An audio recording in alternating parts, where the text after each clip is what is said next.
My fellow Asian brothers and sisters, please let me know if this is something you can relate to. Growing up Asian in America, there's plenty of stereotypes that we have to face. But the common theme is that we're just not cool enough. So I went to private school for elementary and middle school, so I was pretty sheltered. But once I got to public school, that's when my world got flipped upside down. It was then that I encountered kids talking shit about other kids because of the clothes they wore, the people they hung out with, and the music that they listened to. And you know what? This scared the shit out of me, so I did what I could to fit in. What I did was I had a baby blue iPod mini and I filled it with a bunch of songs that were popular at the time, just in case I was in public and somebody wanted to know what I was listening to. But the thing they didn't know was that I was at home listening to AM 710 Radio Disney, NSYNC, and a bunch of sappy love songs. Nobody knows shit.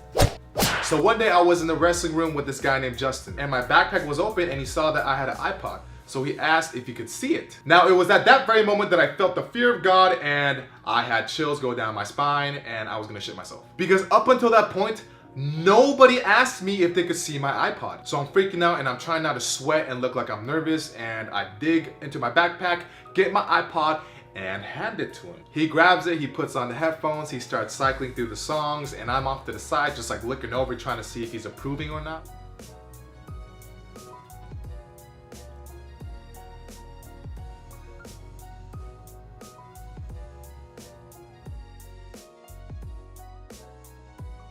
Finally, after what felt like an eternity, he takes out the headphones, wraps it up, and then hands me my iPod. And as he does, he says, "You know, you're the coolest Asian I know, bro." When I heard that, I was like, yeah! But then I started thinking about it and I was like, wait a minute. That sounds strange. Smells funny. But I ignored it because I had really low self-esteem at the time and I was looking for any form of validation.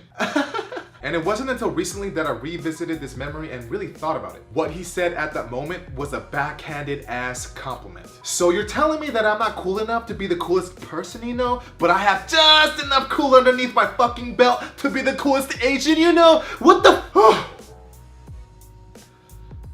Give me a second. You know what that says to me? That says to me that you probably don't have many Asian friends. You probably had very little interaction with Asian people, and you probably think that Asians just aren't cool to begin with. I mean, what did he expect me to say? He wanted me to say, "All my life, I have waited for this moment. I have always wanted to be the coolest Asian on earth. Thank you." Look, I get that he probably didn't mean any harm by it, and I'm sure he had the best intention.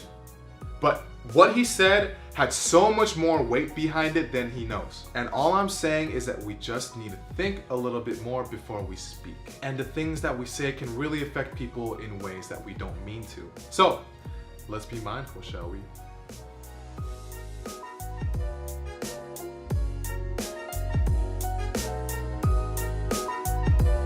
Man, high school was bullshit. Fucking shit, fuck my life.